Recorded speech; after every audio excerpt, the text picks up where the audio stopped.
Hello बच्चों, next question है हमारे पास क्वेश्चन नंबर 6।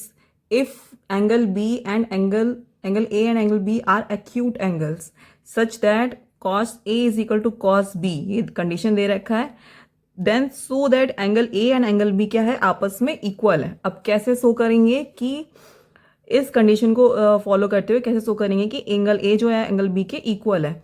तो चलिए शो करते हैं। सबसे पहला प्रोसेस है हमारे पास, जो गिवन है वो हम लिख लेते हैं।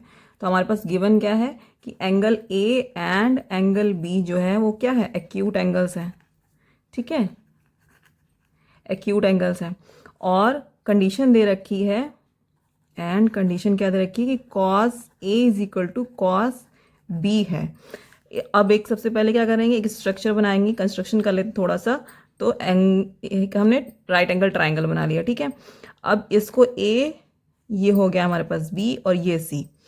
ये एंगल, दो एंगल कह रहा है, angle A angle B acute angles, तो हमने ए और बी को इसलिए यहाँ पे कंसिडर किया क्योंकि एंगल सी क्या है हमारे पास, राइट एंगल ट्राइंगल है, और ये दोनों हमारे पास क्या हो गए, एक्यूट एंगल हो गए। ठीक है, अब इसको सॉल्यूशन करने के लिए हम कॉस ए की वैल्यू निकालते हैं।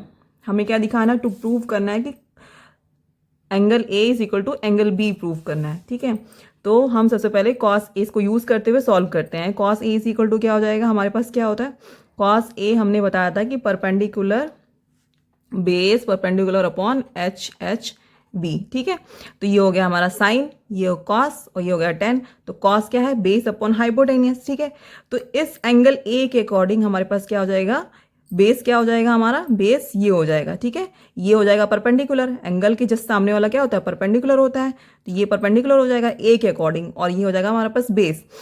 तो हमें क्या चाहिए, और हाइपोटेनियस तो वही सबसे लंबी जो लाइन होती है वो हाइपोटेनियस ही होती है। तो बी, बेस मीन्स हमारा A C upon hypotenuse, hypotenuse means A B. ठीक है, और कॉस बी क्या है, कॉस बी इस एंगल के अकॉर्डिंग। अब इस एंगल के अकॉर्डिंग क्या हो जाएगा, अगेन देखो इस एंगल के अकॉर्डिंग जिसके सामने वाला क्या हो जाएगा, ये हो जाएगा हमारा परपेंडिकुलर। ठीक है, तो ये परपेंडिकुलर हो गया, और ये हो गया हमारे पास क्या, ये हो गया इसका बेस, बी एंगल बी के अकॉर्डिंग। तो हमारा क्या हो जाएगा, बेस अपॉन क्या होता है formula, base upon hypotenuse means B C upon A B again. ठीक है, अब देखो दोनों सेम सेम है, ये दोनों क्या हो जाएंगे, आपस में कैंसिल आउट हो जाएंगे। A C is equal to क्या हो जाएगा, बी सी। तो A C is equal to B C का मतलब है कि ये जो ए सी और बी सी साइड है वो आपस में क्या है, इक्वल है। ये क्या शो कर रहा है, शो कर रहा है कि ये दोनों आपस में इक्वल है, और इक्वल साइड्स में दोनों जो एक्यूट एंगल है वो भी क्या हो जाएंगे, इक्वल हो जाएंगे। यहाँ पे हमें थोड़ी सी लैंग्वेज लिखनी होगी, हैंस